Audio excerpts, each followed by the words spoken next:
to see bodies in seats. It's really refreshing, and I appreciate that you came out. And those of you who are tuning in online, welcome as well. And thank you for catching this great reading featuring two of our retired poets in the English department at Marshall, Dr. Mary Moore and Art Stringer, and then one current faculty member, Dr. Joel Peckham. So they have titles forthcoming, and this is sort of to celebrate that new work that's coming out. Just a quick reminder to please silence your cell phones. It's so great, again, to be able to say that and to need to issue that reminder. And thank you to the MU Bookstore, Matt Goddard, for selling books tonight, and to the IT department for helping me live stream this. I'm really anxious about technology. Today I'm a creative writing teacher, and I had to ask my son what the difference between a story and a post is on Instagram. So that's humbling, and more so when the response is like continuous laughter. And he said, please never stop asking me these questions. So glad he's humored. But I'm not going to take any more time because we have 3 people introducing our readers, and we have obviously 3 readers, and so we won't have a Q&A tonight. We'll just try to keep it within an hour. And thanks again for abiding by the mask regulations and the social distancing. Okay, so introducing Joel will be Tim Burberry, so I'll hand it over to Tim.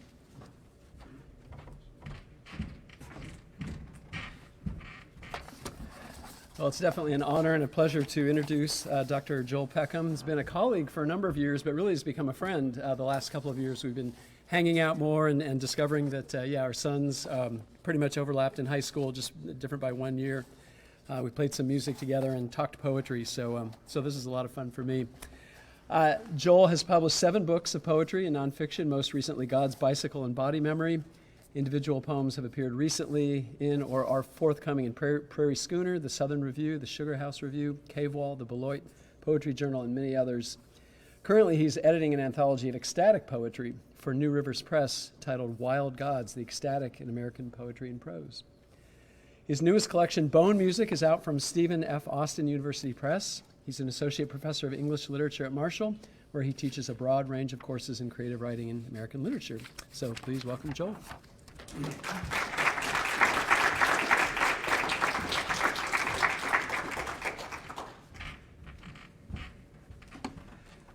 Feels very Trumpy doing that.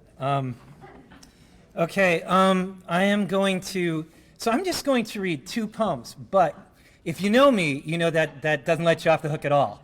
So that this could take a while. I'll use my full time. I know, I can 20 minutes. It'll take the time that I have. Let's put it that way. All right, so I'm gonna start with a new poem, and then I'm gonna read the last poem in the collection, which is a sequence poem. So the first poem is called Twist Again. I got the idea for this but when I was reading an article about how Chubby Checker was arguing that he should be in the Rock and Roll Hall of Fame, which he is not. Twist again. Come on, everybody, clap your hands. Everything's a dance, a managing of risk, of distances. I think of Chubby Checker on Dick Clark teaching white kids how to move off script. Most of them not quite knowing that the twist was just a euphemism, going back to Jelly Roll. Also innuendo. Think about it.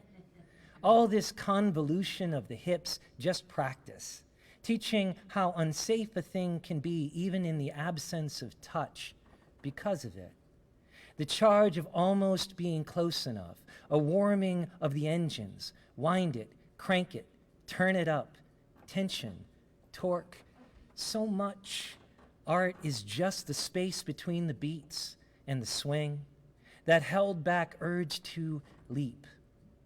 Summer again, and there's too much damned life just out of reach, streaming, steaming in on all sides, effulgent and blooming with heat, and we aren't walking down the street so much as swimming through them.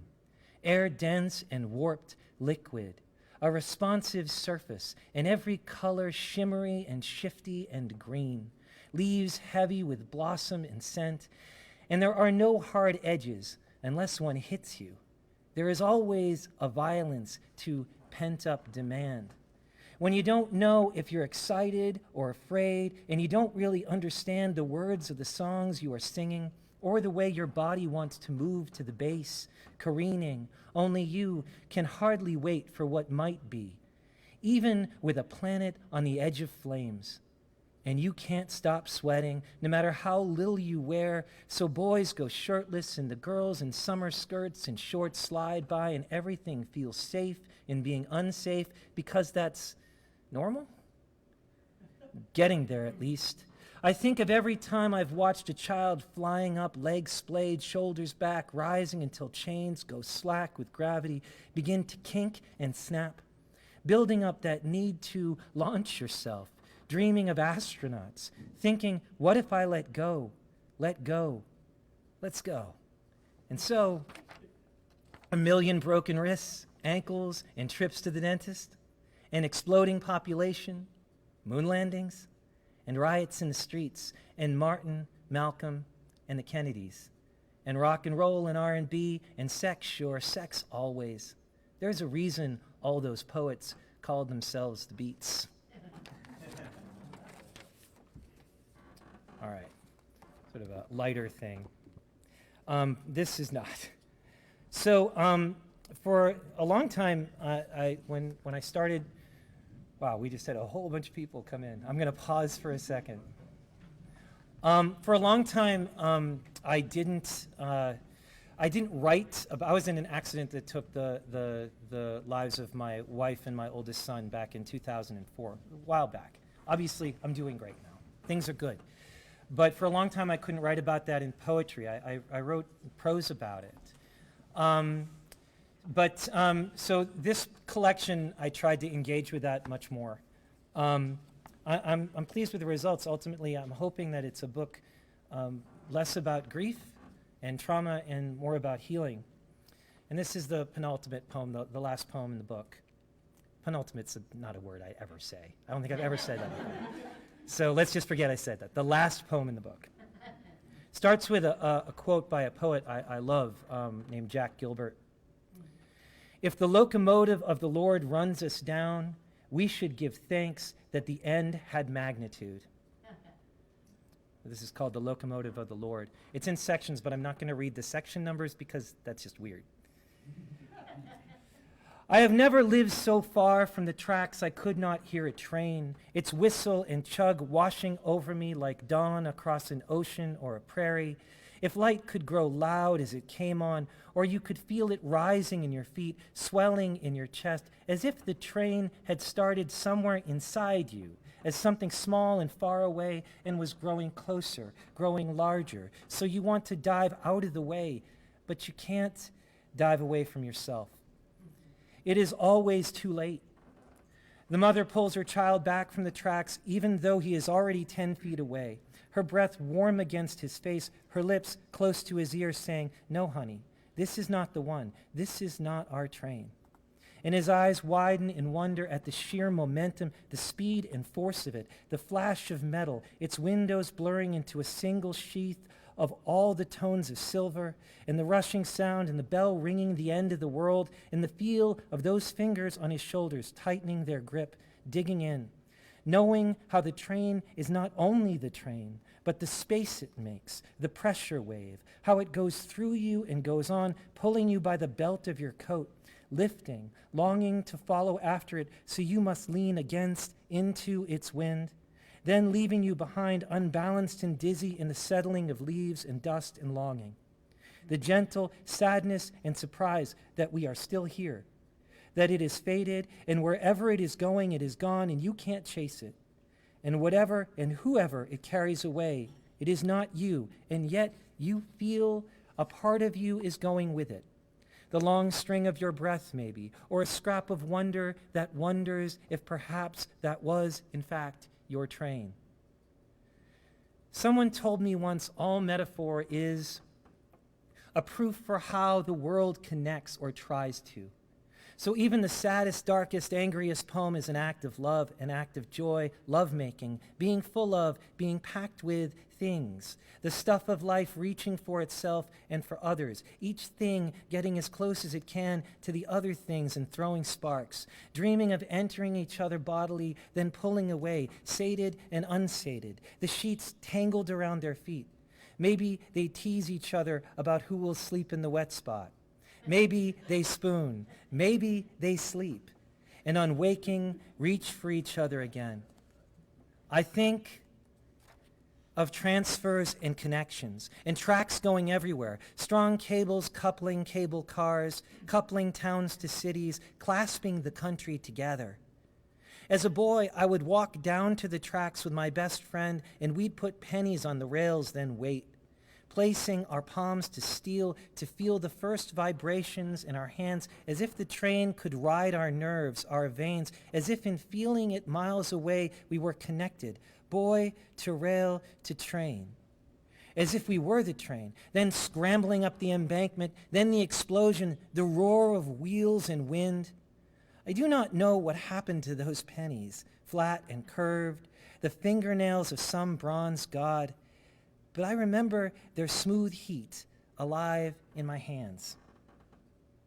And if I were to rise from this chair and wander like a desert saint down the stairs and out of the house, barefoot, bareheaded, onto the damp road alive with stars, leaving behind this desk and this laptop and coffee mug and the 1099s and W-2s and the poetry book and guitar in the corner impatiently leaning against the wall like some teenager bored and nervous, waiting for a pair of hands to press the strings and make them sing, if I were to get up mid-line and walk out through the woods down to the holler where the tracks are alive with the 765 rattling and steaming from Huntington toward Hurricane, and step onto the ties, arms outstretched, legs apart in front of that train, to catch it and let it take me in one bright flash and the screaming of brakes, I can't help but wonder at the ways we seek that brightness, desperate for contact, grappling with the angels as they moan and scratch our backs and bite down on our shoulder blades.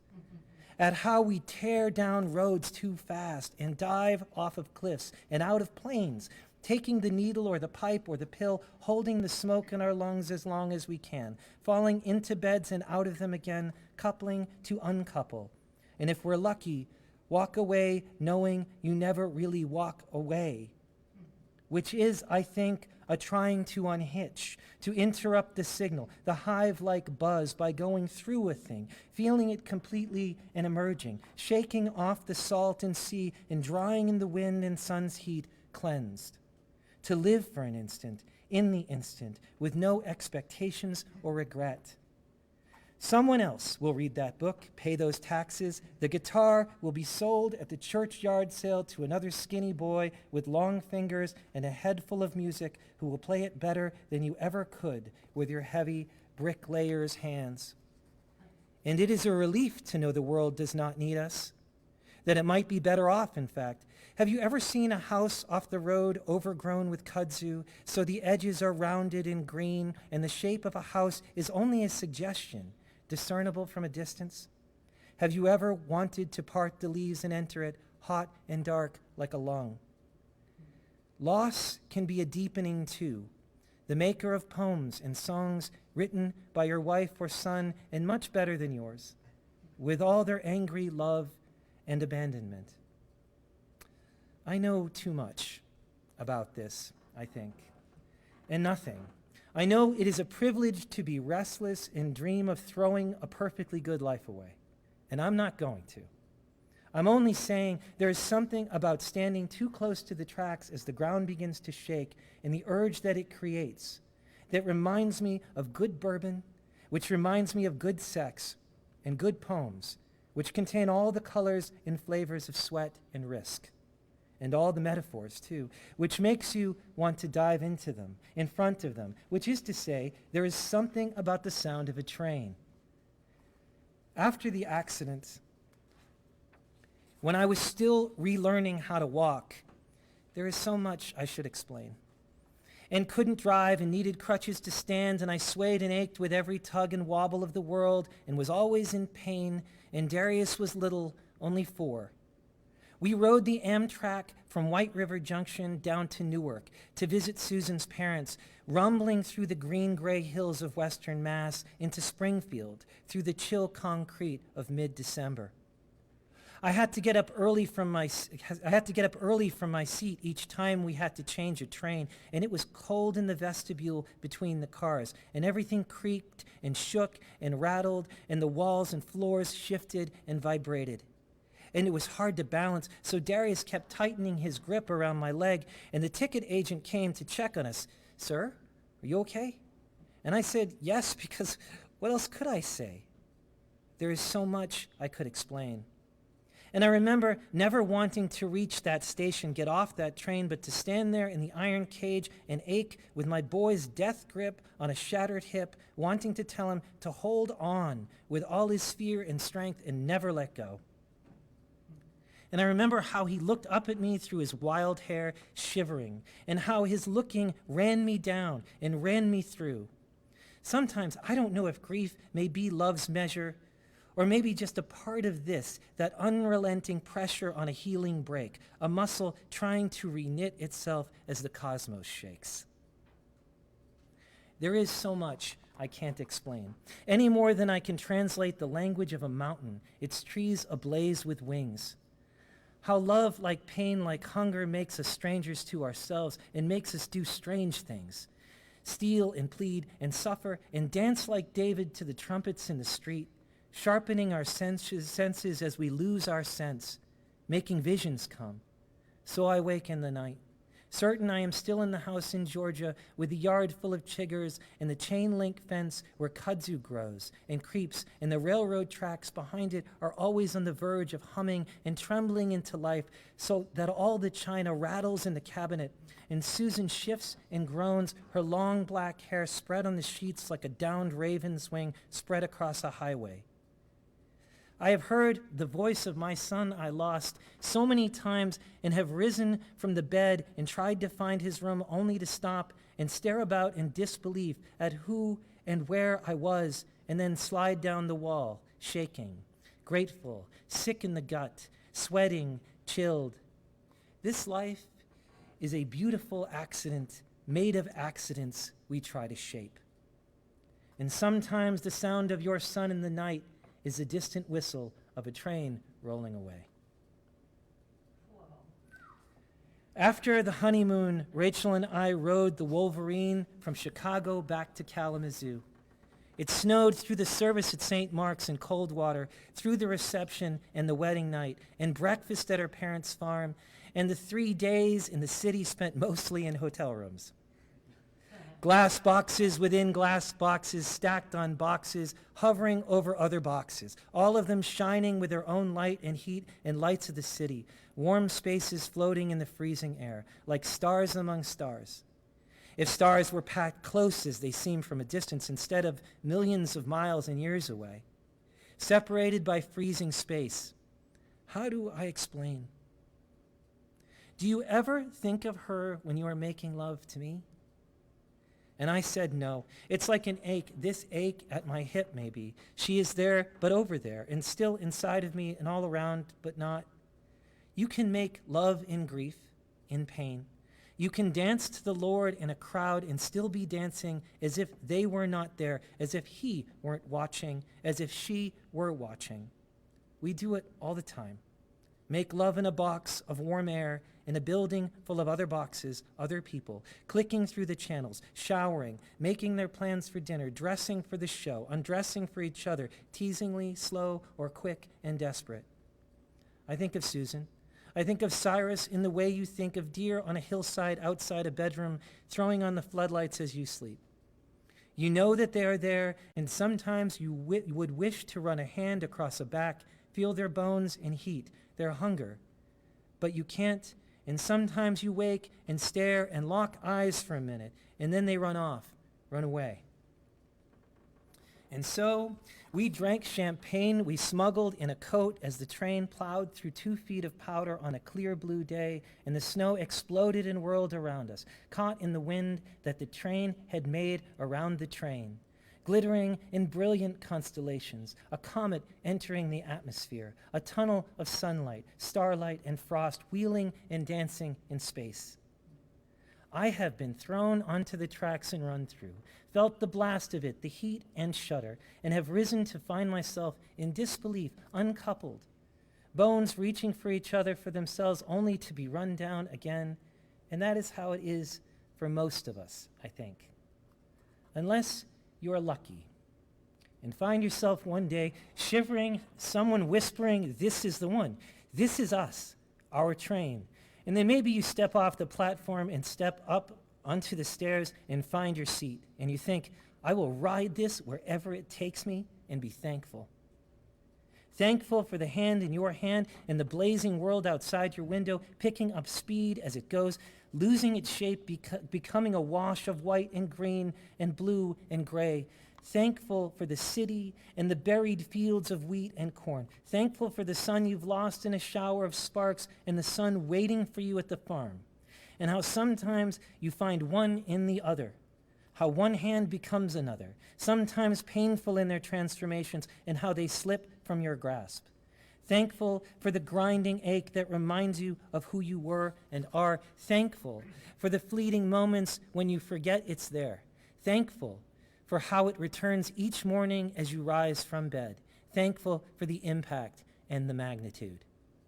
Even as you hurtle towards your destination, knowing that you must get off this train, knowing you will be run down and through again.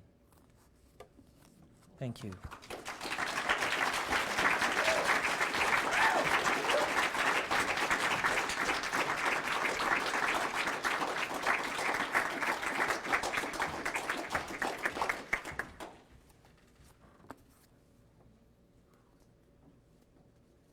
That was incredible, Joel.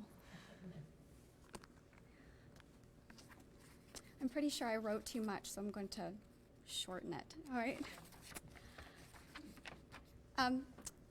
Mary Barbara Moore has many awards and has published 3 books and several chapbooks, including the books Dear If, Flicker, and the Book of Snow. And her chapbooks, Amanda and the Man Soul, and Eating the Light. She's been published in Poetry, Prairie Schooner, Gettysburg Review, and many, many, many others. And anthologized in the delightfully titled The Nasty Woman Anthology, as well as in Fire and Rain, Eco-Poetry of California. I just want to say a few brief things about Mary Moore. What makes a powerful poem? What sends chills, cuts off the top of heads, sends a lump to the throat? I would say it takes being a nerd. And I don't mean in the way nerd has been co-opted by every commercial fantasy or science fiction genre, but a nerd as in a genuine fanatic, obsessive over the technical, over minutia. And I say this with such admiration and jealousy when I say Mary Moore is a bona fide nerd. Someone who studied Dickinson, wrote papers on the inner cosmos of her poetry, someone who can recite and explicate Shakespeare unlike no other, a scholar of Petrarchan sonnets. Do you really understand just how layered and meticulous Renaissance sonnets are? Or fully understand the technical genius of Dickinson? A handful do. I mention this because I believe it is this passion of light and dark, the metered of bottled lust and ardor, the longing in the foot, and the Latin names that gild, musk, rue, rise, and personify in the endless playground of the Shakespearean garden that ignite Moore's otherworldly imagination. Poetry is not a dalliance, and Moore's technical wizardry, as Dorian Lowe says, overwhelms us with mystery of what it means to be human and alive in a body, to be in possession of a soul. And in the case of her award-winning chapbook, Amanda and the Man's Soul, I want to read an excerpt, just quickly. From the Ecrastic poem, To the Miscarried Child. It's based off Van Gogh's Irises. And you, dear jilted ghost of almost veined iris blue and the dark womb water, still porous, you ski a skein of islets and mouths, gone before you'd grown, the husk of being human.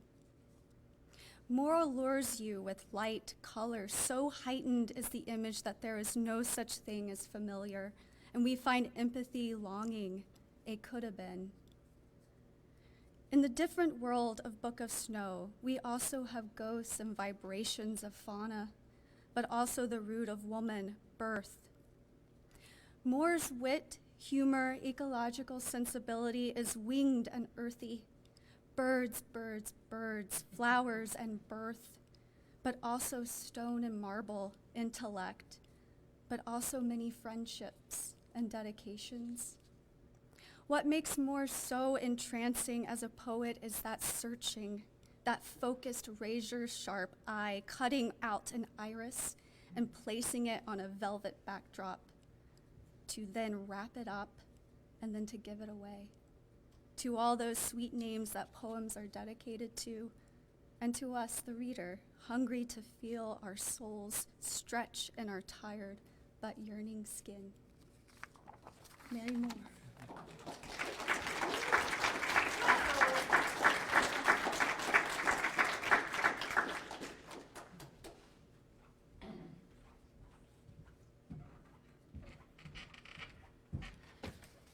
After that, I hope I don't disappoint you. Nicole, that was so beautiful. I'm almost in tears. God, thank you so much.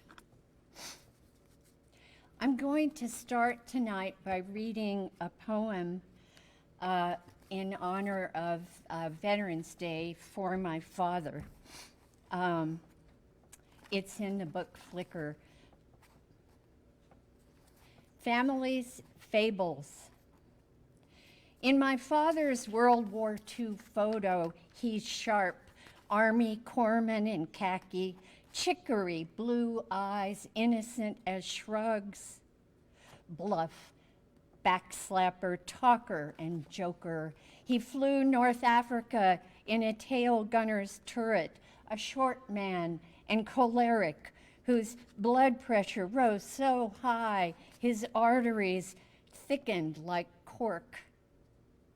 He must have cursed and prayed in the sky, worried, smoked, and sweated, firing his bastard heart out. Tracers spat like wasps. Kinless, he devised histories like ballads. His flame-headed Irish mother sang vaudeville in one fiction, and in the dressing room mirror combed out her arm-length hair as he watched and adored. The truth revealed at 60 when he went under Ether's mask. She worked saloons, singer and two-bit whore, jilted, left with child by a day laborer. A client killed her with an ice pick. In that life, his strict Irish grandmother raised him Catholic, if irreverent. He ate fish but shirked the holy days, and grown ran a speakeasy in Chicago's Green East Side, where he and some hapless, nameless partner once hid Bugs Moran from Al Capone, supposedly. Truths may lie among these venial fictions. Red-blooded, All-American. My father juggled lives like balloons of blab, daydreamed in his flying bubble, selves, families, fables. No one left to testify or witness. The next poems are from my forthcoming book, Dear If. It'll be out in April 22 from Orison Books, which you can find on the web. Ultramarine. Ultramarine bulges through my west window. Over the backlit horizons burn. A Maxwell Parrish blue page from nature's book where some saints have read their God. The walnut tree's black-green fronds arc loosely and brocade the blue, which presses up around the leaves. They are arrayed like comb tines or teeth. Nightfall flattens it all, a breast X-rays image, calcium starred. Or is that look cataract's postcard? Farewell, poor vision, the Mediterranean sends you color. Dear neon ink without letters, tails, serifs. Dear toothy fronds, grins without mouths or heads. Oh, look, read almost reverses dear. Dear gaudy blue, dear if and rift, dear void. So Dear If is a book about belief and disbelief. The poems are reverent and irreverent. Dear God of Weather, what's another word for you? Awe, I can and can't quite think. Unknowing's cloud, Virga's hem. In the after rain's tappity tap tap, where's clarity? See, I query threes, Trinity's girl, seeking a mean. You lack a middle term, extremes your modus operandi. Clouds? You conjure thunderheads, unpacific and loud. You're terrific. I applaud you. Tsunami, earthquake, grandeur. I call you you because I can't speak you otherwise. Who spoke us once and I us now, says the myth. But your word doesn't ward and guard. Large and eschewing vowels in Moses' time, the better to be unspeakable, as if names owned the named. You're the I Ching's no blame. Nothing clings to you, shoulderless, tornado walking Charybdis, heedless and headless. Eternal who, sentencing subject, we're your whom, doers done to. How can you bear to be and know and not undo? That's why I guess you're not even an eye, brown, blue, green, but vision without a brow, all brawn.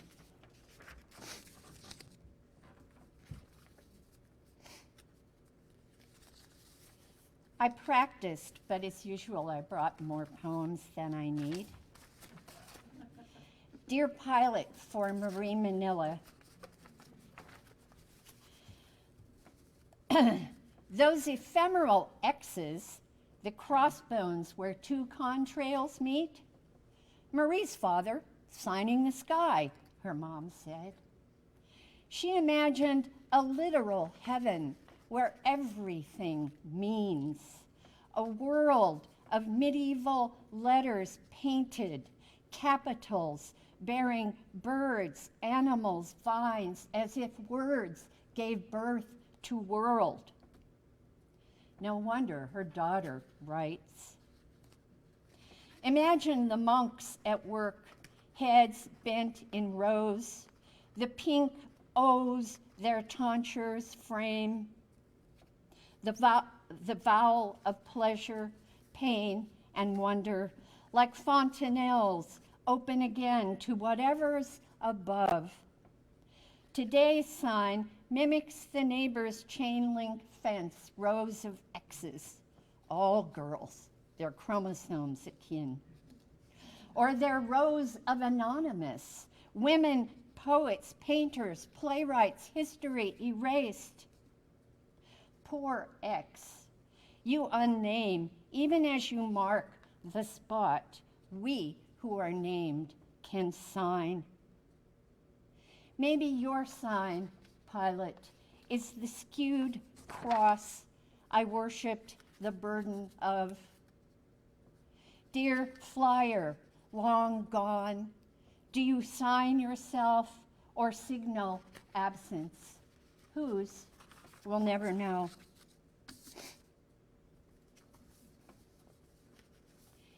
And depending on time, I'll probably end on this long poem, which is addressed to, not addressed to, but it's both addressed to and spoken by Mary of Nazareth. I realize not everybody in the world is an ex-Catholic, so I should probably say that the Annunciation is the announcement by an angel to the young Virgin Mary that she would become the Mother of God. Kind of a big surprise. And the Assumption, or Ascension, is at the end of Mary's life. She actually is assumed into heaven complete with body, the only human being to be so honored in Catholic theology. Then she was rain. The woods, an annunciation. We stood as if unmoved, we always do. So this is in the voice of the woods. We stood as if unmoved, we always do, but felt the girl startle, the air's slight tremor. The other presence was neither wood, leaf, nor earth, and lacked daylight's clarity. We felt and heard rather than saw him, like the distance sighing inside the word sight, or the slight disturbance shimmering makes in air. We didn't lean away when his tongue touched and entered her ear, but felt the words, the way a hawk passes high above us, blue's slight hiss as it slips over blue. A frisson of atoms, or air withdrawing from the impending swing of an axe. The girl was vibrato, torso shaped like a violin, an instrument perfected for keening, made from wood's moods. We can only resonate, not assuage. I do like to name poem numbers because my friend S. Diane makes fun of me. 2. Ghost or gust. So this is in Mary's voice. My hair rose like water weeds, otherness and entanglement.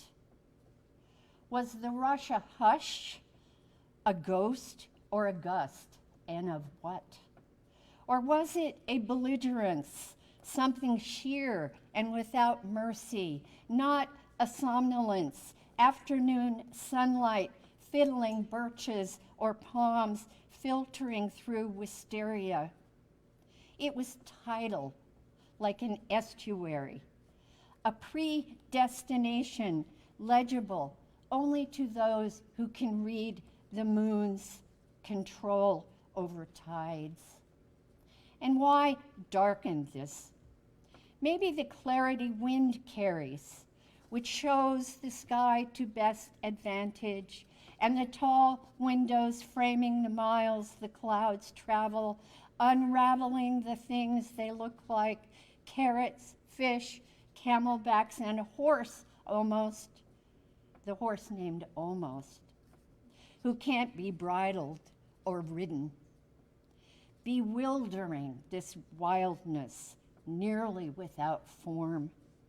How did it narrow to fit me, to tongue my ear? I'm its bell now. That night when I bathed, a feather or scale, palest blue, floated beside me. Maybe it had fallen from my ear or hair, a piece of the water skin or the weather's, sheer like the breath that precedes a word. 3. The Whip's Song. So this image has to do with that kind of keening that a whip makes. The Whip Song. The watcher swore the god's head thrust out of you, tore and split you. The blood wound and snaked, welted the sand, and singed the feet of whoever tried to pour water. Even dilute, running, the blood sang the whip's song and would not silence all day. But you knew the streams of you would become the red swords, your 7 sorrows. So you feared for the desert hawk who landed near the blood, now coalesced, clotting a cloak, and tore the sand and turned scarlet and flew into the sun and keened his soprano, a knife in your ear. You who'd wanted to be God's hawk, not his ache.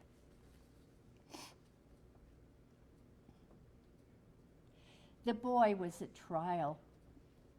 At 7, he made mud figures and breathed on them, smudging his nose. Women with skewed shoulders, one-winged hawks and 3-legged donkeys. None could carry, fly, run. Then he crushed them underfoot. Their cries were like a chorus of mice. Joseph tried to curb him, but he minded no one, not even the old town men, their mouths hidden under long beards, their eyes deep set like caves a rock-face browed, their breath fetid, who spoke to him in verse, and he spoke riddles back about 2 being 1, snake and blood, God and man.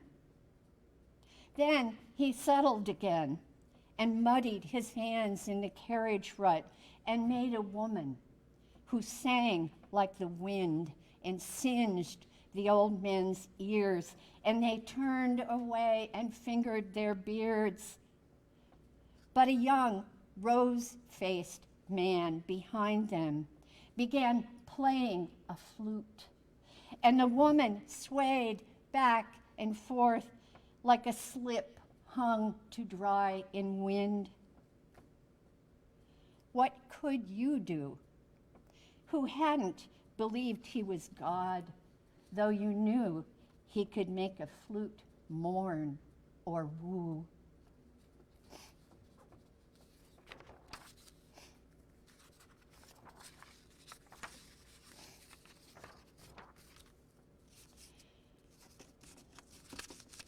How much time do I have, Rach?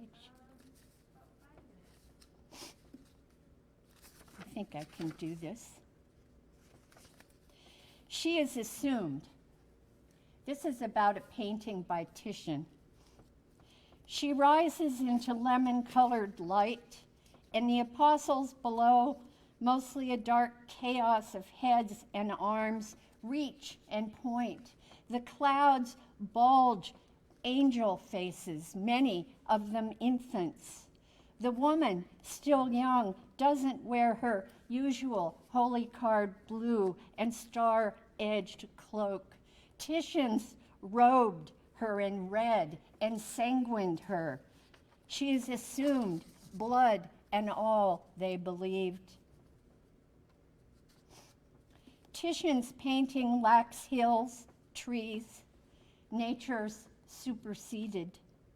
The apostles' backs to us, though monumental as she, are mostly anonymous. The eldest, maybe Peter, is seated, his hands forming the slim steeple of bone, beseeching. One reaches both arms upward, his robed back the broadest among them, as if reaching expresses the largest feeling. Come back.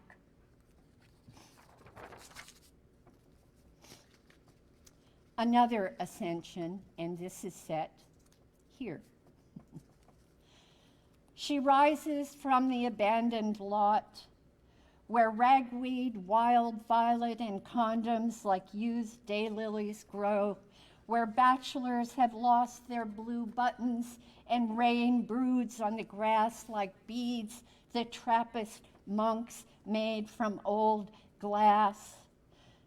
Thomas Merton lived in their monastery, Gethsemane, not 90 miles from here. His poems tended toward Zen. You can burn the flute, but not the notes, says large mind, misquoting Galway Canal. Don't count your beads before they're hatched, says small mind, echoing my mother. The 5 crows strung on the phone wire, quote, no one, and look like whole notes. Everything owes the crows but Mary. Even the skeleton flowers, each petal now a see-through flat cup. The rain turns them sheer, turns them to rain. This is actually true. She bends and tongues one, then she is rain. The woods know her patter, the leaves repeat her. Come back, said Titian's apostle, his whole body beseeching. Blood's call to blood. She is coming back, falling and flying, a zillion curved surfaces, the open touches all over. She taps her litany of ellipses on our roofs for answer. Makes tin a timpani, slates gray a drum. She tongues the wild violets, the naked ladies, down-tipped trombones. The summer's convections lift her to a mist, a brood of beads, a confusion of clarities. Sometimes, before the rain, the goshawk, the ghost hawk, furrows the blue and keens its greeting, warns or grieves the high blue note like light hail. It sings and singes the longing cups of our ears. Do I have time for one more? This is for my dear friend Clodagh Smith. I've known Clodagh for 50 years, who died in last year.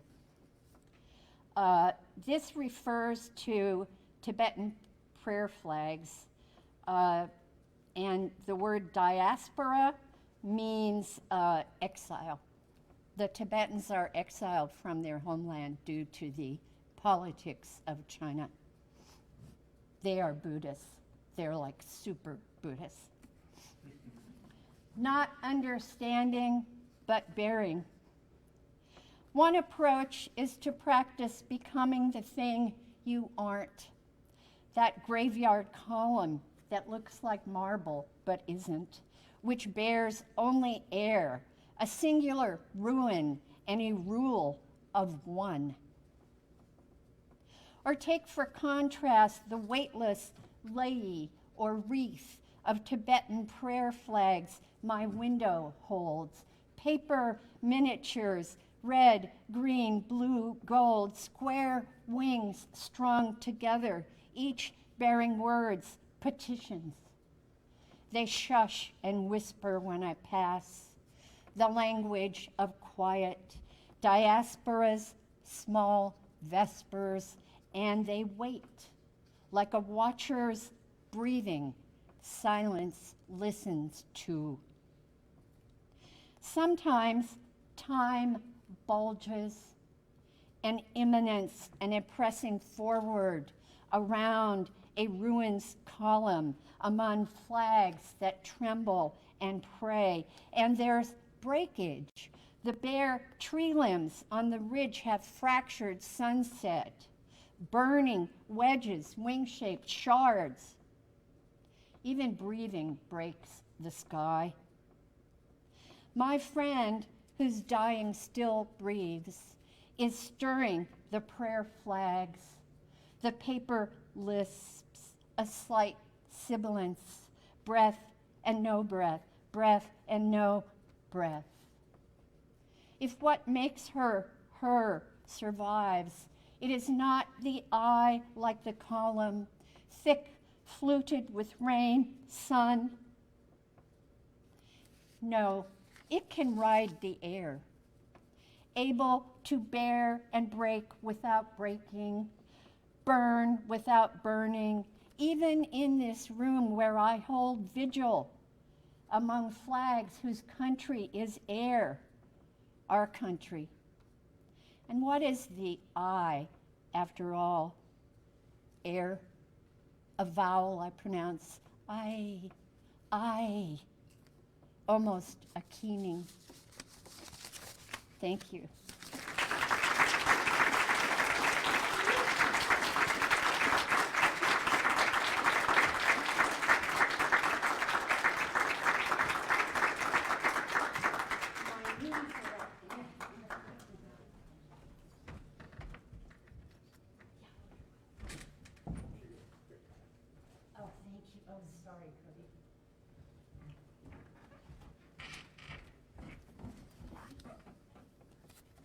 Good evening.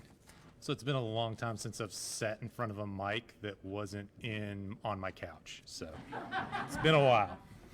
Down here. Good evening.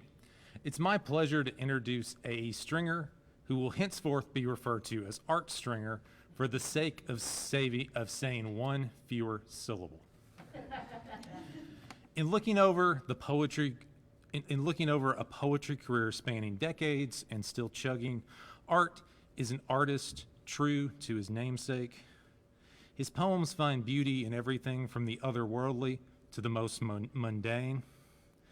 Whether it be one poem that reflects upon how a small amount of light that leaks into a basement apartment can lead to deeper, literally and figuratively, contemplation, or how another poem speculates if the star disk placed on the Voyager spacecraft perhaps broadcast a little too honestly about the sad, lonely, helpless, but nonetheless kind of funny state of humanity to intelligent life in the cosmos. Art's skillful lyrics make his subject matter possessible and revelatory. Throughout his work, there's a strong sense of movement through both space and time. For example, Pumpkin House recounts a first trip to the famed Pumpkin House in Canova, West Virginia. The speaker and their companion get lost trying to find it, maybe a common experience. And they go on a day when the pumpkin rot has already started to set in. Deflated gourds for a deflated kind of day. Despite the decay, the poem offers a chance for both the reader and the speaker's companion, a chance to connect, however fleeting and temporary that might be. For me at least, what comes through strongest in Art's erudite and often surreal poetry is his passion for the things he writes about. whether it be an event in history, an aspect of the natural world, or a loving ode to one of Huntington's fine watering holes, Hank's Wall Street Tavern and Piano Bar. He knows of what he speaks. Art Stringer has been published in numerous national literary journals and is the author of 4 book-length poetry collections, most recently Asbestos Brocade and Late Breaking, both from Salmon Poetry. His latest work, Time Lapse, is a chapbook from Muskie Press. Finally, Art taught writing and literature at Marshall University for 24 years. He started this very reading series that is now named in his honor, so we all clearly think we all clearly think a heck of a lot of him. Please welcome Art Stringer.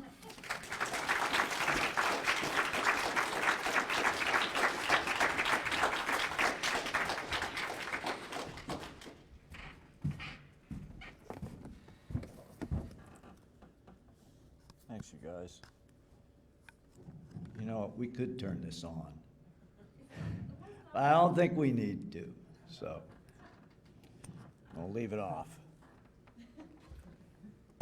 Thanks, Cody. Thanks, Marshall, and thanks you guys for coming out. Oh, public service. If it is raining, which you could never hear from down here, watch out for slick roads on the way home.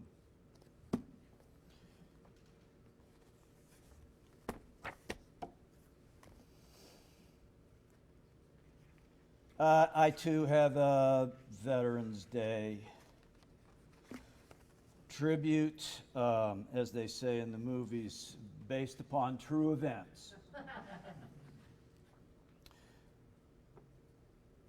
It's called Miss Meadows at War. Other women gave up the boys they had engaged. My hair was long as a young man standing, so I cut it all for America. I had no love to commit, so mine was the one loss that grew back. In Norden bomb sites, crosshairs marked hangars and headquarters, bead drawn, allied against minimal figures that fell from their berths within the quartered circle. I helped sculpt ruins in 10 countries. Down passages in B-29s, flyers crawled toward wedding bells. Ash bloomed under their wings like carnations. Victory turned them nearly to stone. And even losing altitude, they could not look away. I waited. I bought bonds, saved chicken fat, X-rayed shell casings for hairline faults. My loss grew back, white as the faces of those who returned, grown men, and of the new mothers who married them.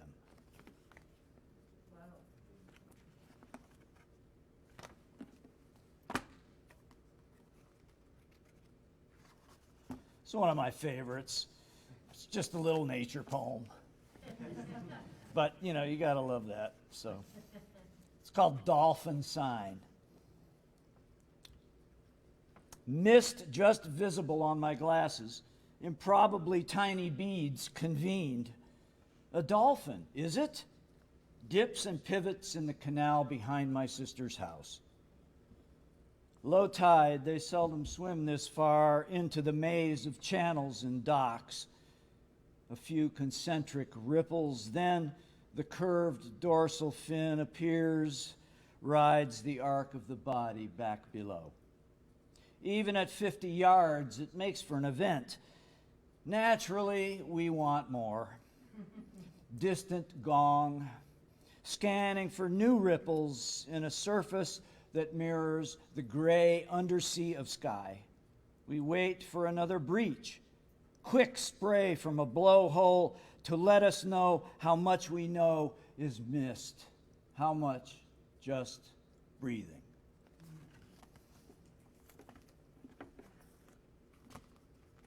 This is Asbestos Brocade, the most recent Salmon book.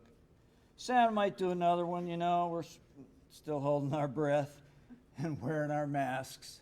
Thank you for that, too.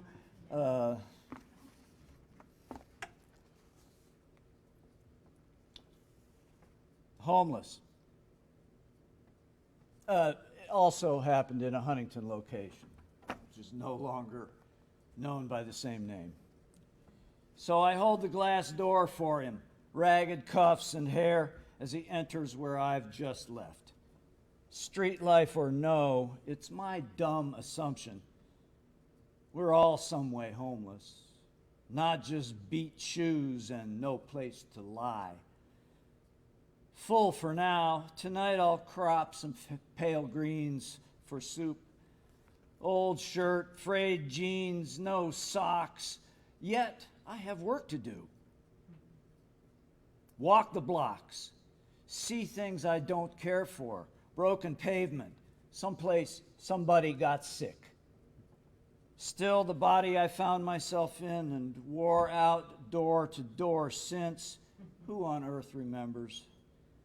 And here is where I'll sleep, turtle-wise, and here, or here, and dream the half-wit stories I might have lived, known the good guys, tried to join up.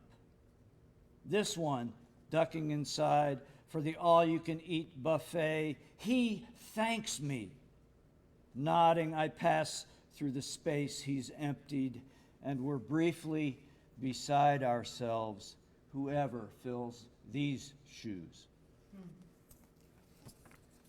So that's from some of the other books. These are sort of newer-ish poems. I guess there's a few from Time Lapse, the little chapbook that was mentioned. And then there's a few others that you can find out there. A cappella, which is song without accompaniment. By the way, great poems about music and made of music from you too, right? Beautiful. A cappella, it's pretty clear what the subject of this is. 2-day drive to see my father, and I went when I could, listening to the old jazz standards he'd induced me to love by raving only once about Pops Armstrong. Miles behind me settled into a folding chair beside him in the locked memory wing. Blood, sweat, toil, and blank, says Dave to his listless charges in the common room. One voice gets it. Now Dave introduces me as Art, Art's son, which by then was news to my dad. Fast forward into the next moment comes the prompt. You're a poet, recite something. I reach for any rhyme, but even whose woods these are takes me only so far. Dying on the spot, I hear myself strike up Cab Calloway's Minnie the Moocher, actually singing. A head sways, some one-handed claps, frail smiles. I spot edit the word cokey, though it hardly matters. Breaking back into show business, I try to rouse my father's jazzy affections, this being the last time he'll see me. Still feel something, maybe, hey, that kid is kind of cool. As Minnie crosses his mind, shuffling down to Chinatown to kick that gong around. Hard to tell if words or melody still ring his bell, but listen.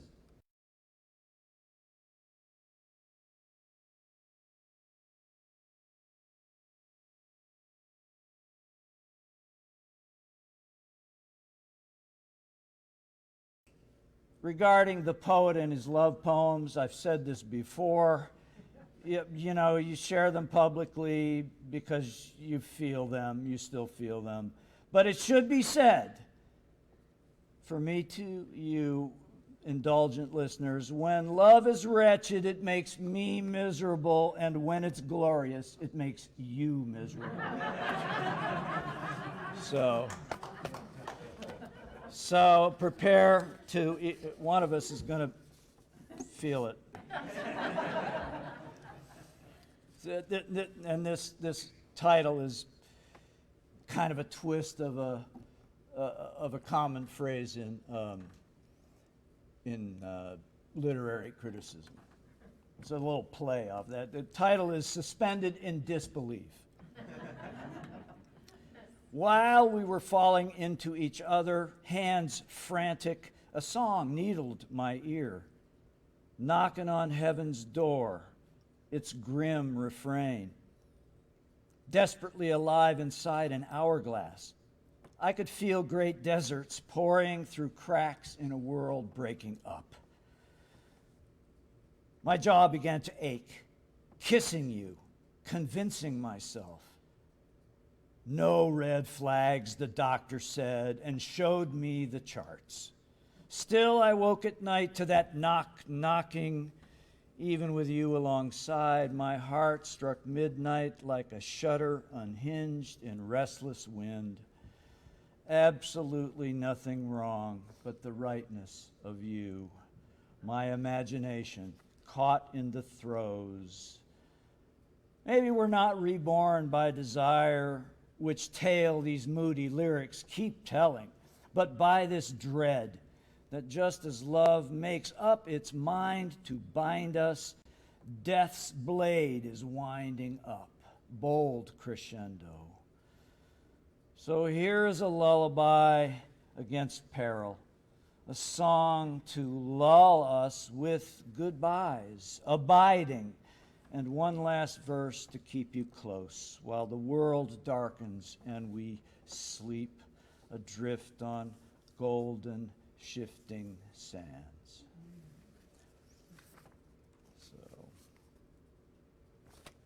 So, I'm still in disbelief, but there you go. Has anybody in here wrecked a car ever? Yeah, right. Well, okay, me too. You may be entitled to compensation. Okay. Which is also true about listening to love poems. You are entitled to compensation for that, too. Night of the accident. You could have been calling to chat, voice too cool for an aftermath. Then the news like a squall at sea, my jitter rippling across your calm. I drove reckless to get you away from the scene. The story unfurled in broken epigrams. Bright beams oncoming, a car in the path of deafening, hard rain of disfigured parts, chaos of good Samaritans, the casual authorities. In the background, vehicles disabled, lone street sweeper backlit by glare, and your heart ached for weeks, kept from worse news by the strain of seatbelt. At the house, we steadied our nerves with tea, the acid taint of shock simmering. Then, edgy in bed, I held your thigh in that hollow above the knee. At my fingertips, a pulse. I could not tell whose. And, okay, from there on out, I think we got a couple more here. Yeah, we'll get you back on those slick streets any minute now. Don't forget to stop and adjust your masks before you rip them away outdoors. This is pretty clearly about climate change, apropos of nothing really, except that sometimes days like this, I really wish it would be fucking freezing. Right? Just maybe because maybe it's not so bad, but anyway, it's called South of February. And it's one of those poems with the clever title as part of the first line. South of February, the thaw proliferates like a wave of lies and denials. We want to believe it's natural because the whales can go deeper and we are anointed in tepid waters. Crocuses wobble up from underground, mild breeze, tropic shower, oblivious to Caesarean calendars. Still, this human blame burns. So hail to anything killed by cooler ides of March. A tropic balm in Ohio? We scoff as dogwoods bloom, hope for a skiff of snowfall, for icy air to flow from the dark poles of the planet, white as a dead rose, to threaten us with exposure. A few sere leaves rattle, the great oaks slow and sure adapting. Darling, if we want to last and know we can't, so try to want less and can't, at least let our wanting outlast the falsehood of spring. And let an Arctic gale etch tonight's window with soothing runes.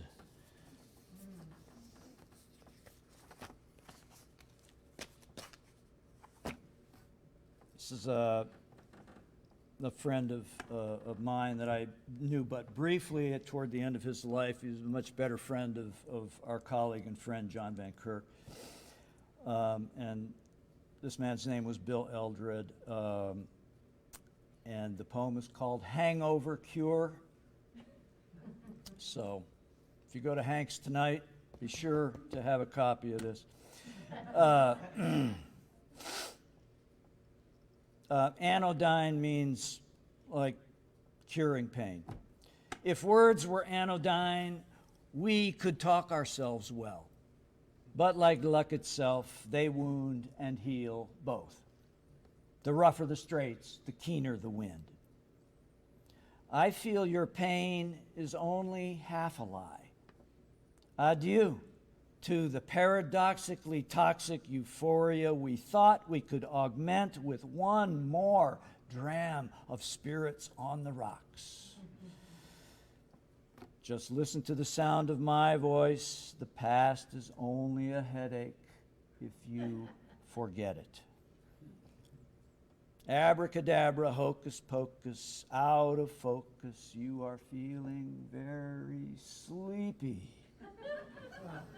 Talking ourselves down by dawn, we foundered, fading, no worse than the wretch who mulled suicide by aspirin. As to the gist of our escapade, just a twist and a tonic tale. So here's to a petty fog burning off our coffee mugs at the break of noon, and to old souls, flags re-flourishing.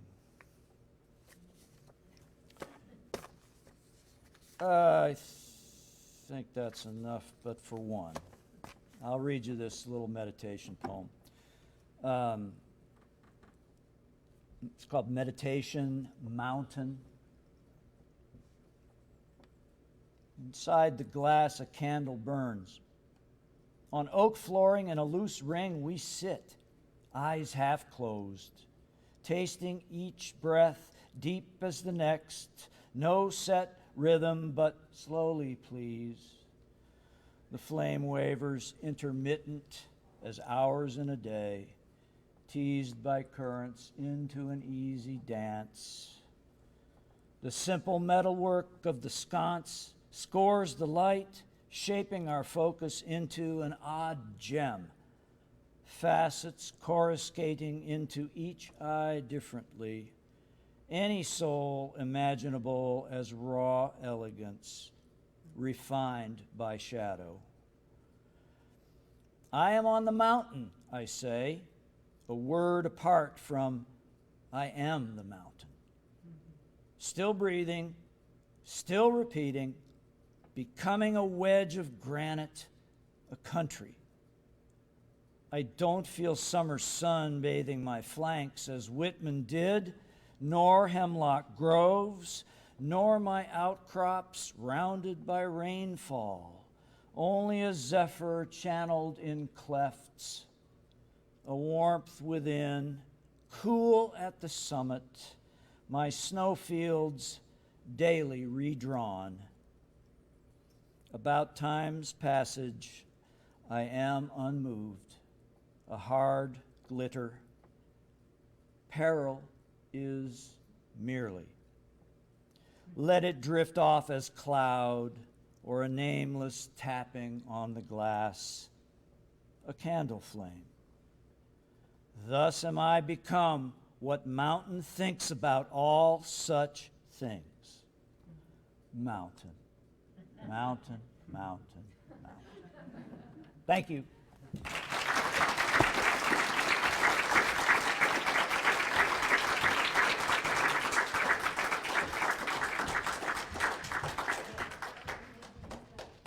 So there are books by Joel, Mary, and Art for sale in the back. I want to briefly thank Dr. Allison Carey and Dean Robert Bookwalter for their support of Visiting Writers Series. Our next event will, I hope, also be in person, February 22nd, featuring dramatic readings by the Society of Black Scholars at Marshall. I'm really excited about that. I hope you'll come out and support them. Have a safe night. Thank you for coming.